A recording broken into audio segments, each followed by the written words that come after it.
They say the desert shows you who you really are. That night on Highway 50, I discovered I was nothing to my family. 3 years later, I showed them exactly who I had become.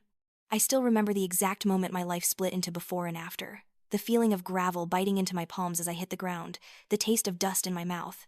The sound of my sister Savannah's laughter fading into the Nevada darkness as our family's SUV disappeared down what they call the loneliest road in America. They weren't wrong about that name. Standing there alone, miles from anywhere, I understood loneliness in a way I never had before. My name is Elfleda, and for 17 years, I played the role of the invisible daughter. My younger sister Savannah was the star, the beauty, the one who mattered. From the time she turned 5 and won her first Little Miss Sunshine pageant in Sacramento, our entire family orbit shifted to revolve around her. My parents, Richard and Linda, transformed into stage parents obsessed with cultivating their meal ticket. And me? I became the help, the assistant. The thing that existed to make Savannah's life easier. I told myself it was okay. I convinced myself that my parents loved me. They just showed it differently. These were the lies I whispered to myself every night in my small bedroom in our Roseville home. While Savannah slept in the master suite my parents had renovated just for her, complete with a makeup vanity that cost more than my entire bedroom furniture combined, every weekend was devoted to pageants, photo shoots, or rehearsals. My parents spent thousands on Savannah's dresses, coaches, and beauty treatments. Meanwhile, I wore hand-me-downs from cousins and learned to cut my own hair from YouTube tutorials. In high school, I had to quit the debate team because my parents needed me to drive Savannah to her coaching sessions 3 times a week. I couldn't join friends for normal teenage activities because there was always something Savannah needed. By the time I turned 17, Savannah at 15 had amassed over 200,000 followers on Instagram. Behind the scenes, she was cruel, entitled, and viciously competitive. She would mock her competitors, make snide remarks about their weight, then turn around and pose for photos with them, all smiles. She treated me like furniture, something to be used and ignored. The weekend of the incident started like dozens of others. Savannah had a preliminary pageant in Reno that would qualify her for the Miss California teen pageant. We left Roseville early Saturday morning, making the 2.5-hour drive over the Sierra Nevada mountains into Nevada. Savannah performed well, won her division, and was insufferable on the drive home. It was late, nearly 10 at night, and we were heading back on Highway 50, that long, desolate stretch of road that cuts through the heart of Nevada. Savannah decided she needed more room. She had just gotten her toenails done that morning, an expensive pedicure, and she didn't want anything to ruin them. She extended her legs across the back seat, deliberately pushing into my space. "Savannah, can you move your feet a little? I don't have any room," I said quietly. She looked at me with those cold blue eyes and smiled. Not a nice smile. "I need to keep my legs elevated, Elfleda. Besides, I just had them done and I can't risk bumping them. Do you know how much that pedicure cost?" "Dad!" Savannah's voice turned sharp and whiny. "Elfleda's breath is fogging up my window. It's disgusting. And she's taking up all the space. Can't you make the excess baggage move or something?" Excess baggage. The words hit me like a slap. My mother turned around from the front seat. "Savannah's right, honey. She needs to relax. Her whole future depends on her appearance. What does Elfleda have? She needs to learn to make herself smaller." My father's voice came gruff with irritation. "Elfleda, don't bother the star. You're just her shadow anyway. Learn to be quiet and stay in the background where you belong." I tried to shift away, and my phone slipped and fell to the floor. Savannah, with deliberate intent, brought her heel down hard on the screen. I heard the crack, saw the spiderweb of broken glass. My phone that I had saved for months to buy. "Oops," Savannah said. "Sorry, I didn't see it there. Maybe you should keep your junk out of my way." Something inside me snapped. "You did that on purpose. That phone cost me 3 months of savings." "Don't be dramatic," she shot back. "Besides, what do you need a phone for anyway? It's not like you have friends to call." "That's enough," my father's voice boomed. But he wasn't yelling at Savannah. "I don't want to hear another word from you, Elfleda.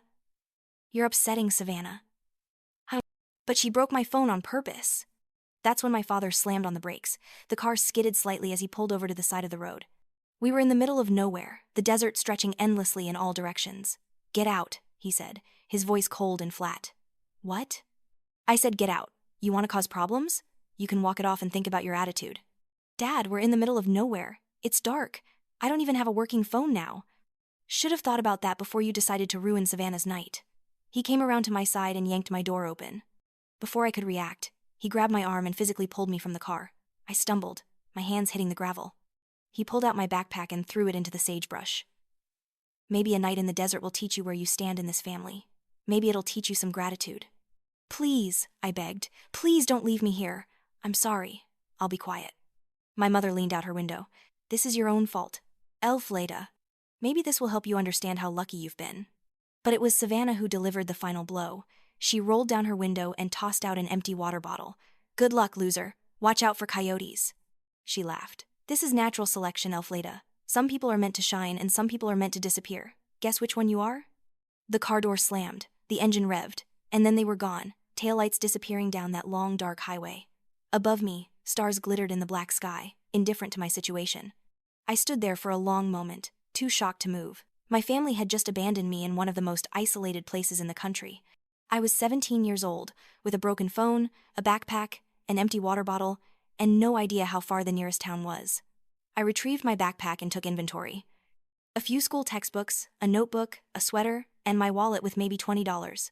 No food, no water. My broken phone showed no signal. The only real option was to walk. I decided to walk forward, hoping my family would eventually come back. I started walking. The highway stretched before me like a black ribbon. I walked for hours. My legs began to hurt, then went numb. My throat grew painfully dry. At some point, I started crying. Silent tears running down my face as I walked. I cried for the family I thought I had. But something else was being born. With each step, a hard kernel of anger formed in my chest. They had thrown me away like garbage. They had left their own daughter to potentially die in the desert. As the first gray light of dawn began to lighten the sky, I heard the rumble of an engine. A large semi-truck began to slow down. The driver, a man in his 60s with weathered face and kind eyes, climbed down. "Well, hell," he said. "What's a kid doing out here alone?" "I need a ride," I said, my voice hoarse. "Please." He studied me. "I'm heading to Reno. That work for you?" I nodded, unable to speak. His name was Gus, and he handed me a bottle of water. I drank it so fast I almost choked. I told him enough. That my family had left me on the side of the road after an argument. That I had been walking all night. Gus listened, his jaw tightening. I got 3 daughters of my own. If anyone ever left one of them out in the desert like that, I'd personally make sure they regretted it. He glanced at me. "You seem like you got a good head on your shoulders, surviving that night. Takes guts." As we approached Reno, Gus spoke again. "The world's a harsh place. People will hurt you, especially the ones who are supposed to love you. You can let that break you, or you can use it to make yourself harder. Your family threw you away, then prove them wrong, survive, thrive, become somebody they can't ignore." He pulled into a truck stop and handed me a $20 bill. "Get yourself some food." He pulled out a business card. "That's the number for a youth shelter in Reno. They help kids in tough situations. You call them." "Thank you, Gus. Really." He nodded. "Be harder than the world, kid. It's the only way to survive it." That first day, I called the shelter. A woman named Patricia helped me get a hot meal, a shower, and a bed. Over the next few days, she helped me navigate the system, get a temporary ID, and most importantly, she didn't try to force me to go back to my family. I found a job at a coffee shop called The Daily Grind. The owner, Marcy, was willing to pay me under the table. I worked morning shifts, 6 to 2. At night, I found work cleaning at a local casino called the Silver Star. I worked 10 at night until 6 in the morning. The work was exhausting, but it paid. I rented a tiny studio apartment with my first month's pay. It was barely bigger than a prison cell, but it had a lock on the door, and it was mine. For several months, I just existed. I worked, I slept, I survived. But then something changed during one of my night shifts at the casino. I was cleaning near the security office when I saw the bank of monitors showing camera feeds. The security guard, Derek, noticed me staring. "Interesting, huh? We got cameras everywhere. See everything that happens in this place." "How does it all work?" I asked. Information was power. These cameras saw everything, recorded everything. It was a revelation. I started researching. I learned about security systems, digital surveillance, data storage. I taught myself basic coding from free online resources. Then I discovered bug bounty programs, where companies would pay people to find security vulnerabilities. White hat hackers, legal hackers who helped companies improve their security. I enrolled in online courses at Truckee Meadows Community College. I studied computer science, network security, data analysis. I was obsessed. I lived like a monk, every dollar going toward education or saved. No social life, no distractions, just work, study, sleep, repeat. Slowly, steadily, I got better. I found my first security vulnerability and earned $500, then $2,000, then bigger. By the time I turned 20, I had built up a small nest egg and a reputation. Companies started reaching out to me directly. But through all of this, I never forgot. On social media, using accounts that couldn't be traced back to me, I watched my family. I watched Savannah become an influencer with over 1 million followers. I watched my parents' increasingly lavish lifestyle, all funded by Savannah's growing brand and my father's real estate business. But I didn't just watch. I started digging deeper, using skills that would probably be illegal if anyone knew. What I found shocked me. My father's business was a house of cards. He had been taking out loans against properties he didn't fully own, inflating values, using the money to fund their lifestyle. He was one audit away from serious legal trouble. Savannah's career was equally built on lies. I found emails discussing bribes to pageant organizers, text messages from Savannah to competitors, vicious and cruel, threatening to destroy their reputations. Instances where my mother had created fake accounts to spread rumors about Savannah's rivals. The perfect family was rotten to the core, and I had proof of all of it. I told myself I was just keeping insurance. But who was I kidding? I wanted revenge. I wanted them to hurt the way they had hurt me, but I waited. I needed the right moment. The opportunity came when I was 20. My phone rang. My old number. A California area code. Against my better judgment, I answered. Elfleda? Honey, is that you? My mother's voice.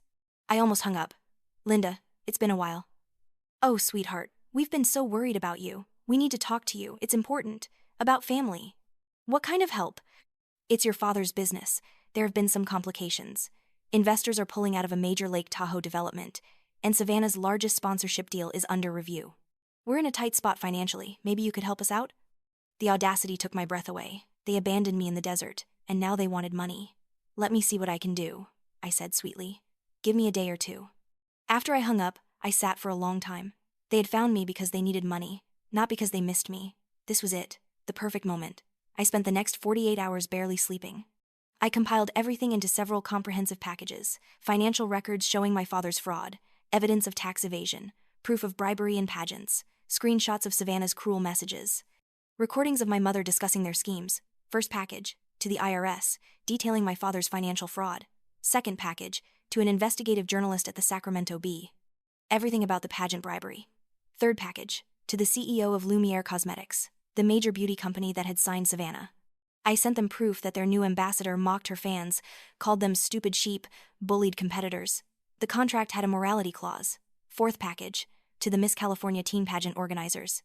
Evidence of prior rigging and Savannah's history of sabotaging contestants. Fifth package, leaked anonymously to beauty pageant gossip forums. Carefully edited audio clips of Savannah mocking her followers, making racist and classist comments. I sent everything within 24 hours. Then I waited. The explosion started on social media. The audio clips went viral. Within hours, hashtags like Savannah Exposed were trending.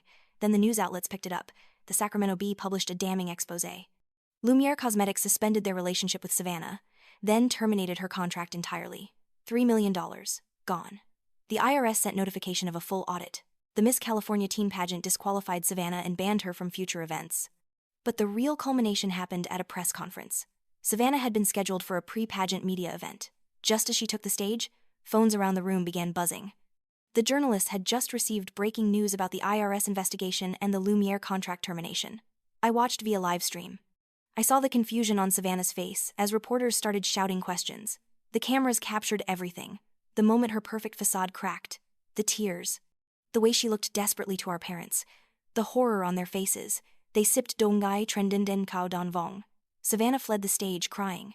The video went viral. Within 24 hours, 50 million views. Everything continued to unravel. Lawsuits. Investors demanding money back. The Lake Tahoe project collapsed. Banks calling in loans. Their house went on the market. Luxury cars repossessed. Savannah's followers hemorrhaging. Sponsorships evaporating. 2 weeks later, my mother called again. This time, I answered. Elfleda, please. We need help. We're losing everything. Your father might go to prison. Savannah can't leave the house. Please. You're the only family we have left. Family, I repeated. That's an interesting word coming from you, Linda. I know we weren't perfect, but we're still your family. Blood is blood. Don't you have any compassion? Let me tell you about compassion.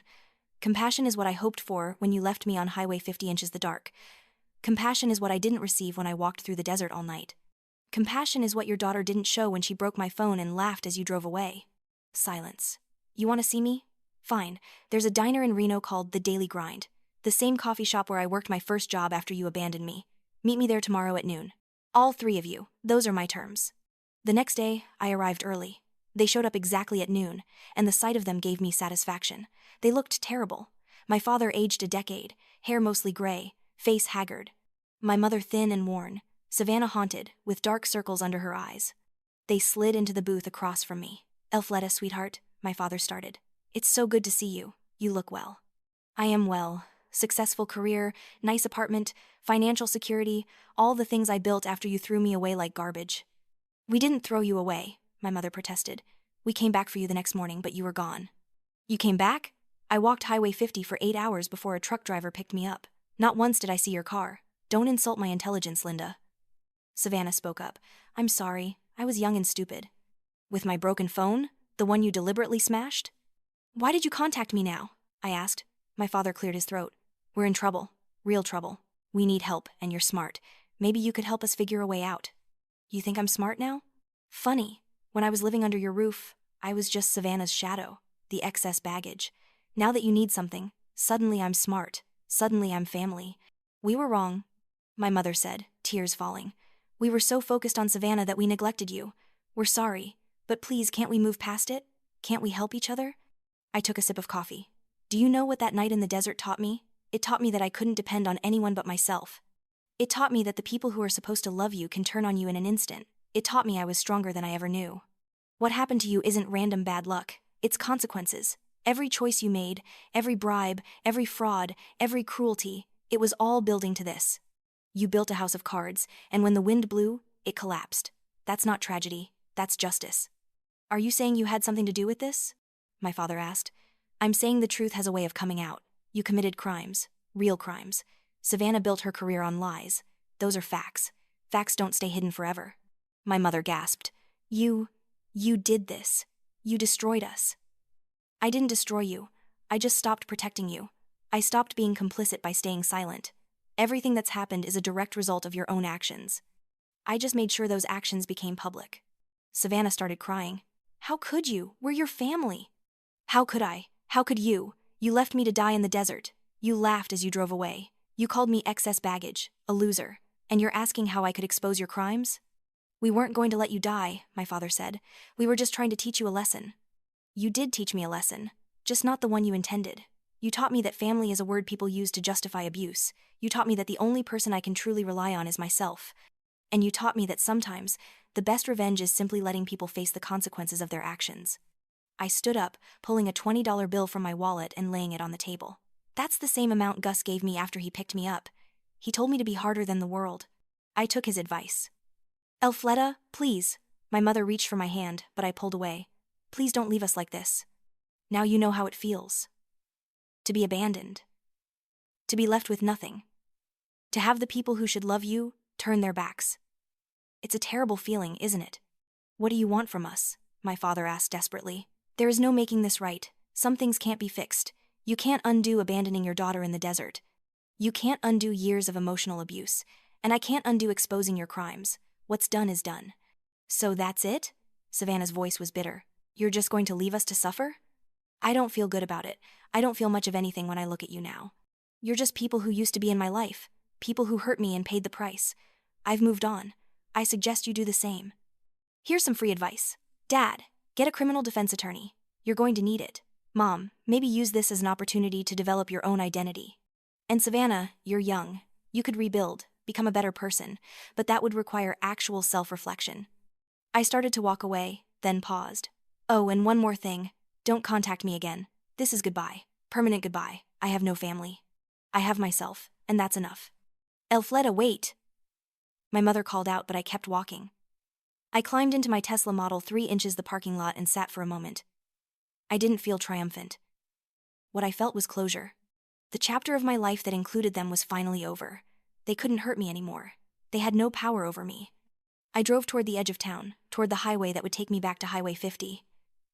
An hour later, I was back on that lonely stretch of road. I pulled over and walked into the desert. I stood there, the wind whipping my hair, and thought about that 17-year-old girl who had walked this road in the dark, scared and alone. You made it, I whispered to her. You survived and you became more than they ever imagined.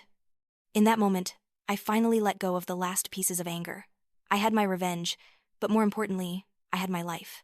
I had built something real, something good, something entirely my own. I pulled out my phone and took a photo of the desert landscape. I posted it to my private Instagram with real friends. 3 years ago, I was left on this road with nothing. Today, I came back on my own terms, in my own car, with my own success. The desert doesn't scare me anymore. Nothing does. The responses came quickly. Marcy commented, "Proud of you, kid." Derek wrote, "You're a badass." Patricia sent a heart emoji. These people, who owed me nothing, who had chosen to be in my life, they were proof that family isn't about blood, it's about who shows up for you.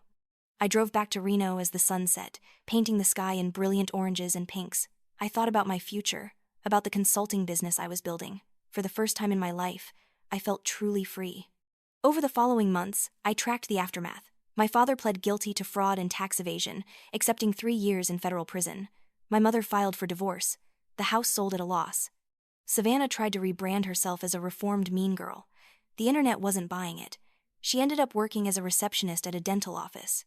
As for me, my business continued to grow. I hired employees. I took on bigger clients. I made more money than my family used to make in a year, and I earned every penny through my own skills. I also started giving back. I set up a scholarship fund at Truckee Meadows Community College for young people abandoned by their families. I made anonymous donations to the youth shelter. I mentored young women in tech careers. On the 3-year anniversary, I brought friends back to that spot on Highway 50. We had a small ceremony. I read a statement, 3 years ago, on this spot, I died. The girl who believed she was worthless died here, but someone else was born. Someone strong, someone who knows her worth. This is no longer the place where I was abandoned. This is the place where I started becoming who I was meant to be. We buried a small time capsule with a letter to my future self, a photo of the girl I used to be, and a copy of my first paycheck from the daily grind. That night, I received one final message through my business email from my mother. "I saw photos from your gathering today. Your father is in prison because of you. Savannah's life is ruined because of you. I hope someday you feel the weight of what you've done. We loved you, Elfleda. We always loved you." I read it 3 times. Then I responded for the last time. "Linda, love isn't just a feeling. It's actions. It's showing up. It's protecting and nurturing. You never did those things. You exploited me, neglected me, and ultimately abandoned me. That's not love. That's abuse dressed up in the language of love. Dad is in prison because he committed crimes. Savannah's career is over because she was cruel and dishonest. You lost everything because you built your lives on lies. I didn't cause any of that. I just refused to keep your secrets. You say you loved me, but you loved me the way someone loves a tool. I don't need that kind of love. I have real love now, from people who showed up for me when I had nothing. This is the last communication we will ever have. Don't contact me again. We are done." I hit send and created a filter to automatically delete any future emails. Then I went to bed. I slept better that night than I had in years. Now, I'm 21, running a successful security consulting firm, living in a beautiful apartment, building a life I'm genuinely proud of. I've started dating someone who thinks I'm brilliant and funny and worth his time. Sometimes people ask if I regret what I did. The answer is complicated. I don't regret exposing the truth. They committed crimes, and crimes have consequences. What I carry is gratitude. Gratitude for Gus, Patricia, Marcy, Derek, and all the people who showed me there was another way to live. And gratitude, strange as it sounds, for that night on Highway 50, because as terrible as it was, it broke me free. It forced me to become independent, strong, capable. I'm not the same girl who was thrown out of that car. I'm not the girl who believed she was worthless. I am Elfleda. I am a successful business owner. I am a skilled security consultant. I am a friend, a mentor, and a survivor. I am someone who knows her worth and refuses to settle for less. The desert didn't break me. It forged me. And I emerged stronger, harder, and more certain of who I am. This is my story. Not a tragedy, but a triumph. I was thrown away like garbage, and I turned myself into gold. And if there's one message I want people to take from this, it's this. You are not defined by how others treat you. You are not limited by the family you were born into. You have the power to walk away, to rebuild, to become whoever you want to be. It won't be easy. There will be nights when you walk alone in the dark.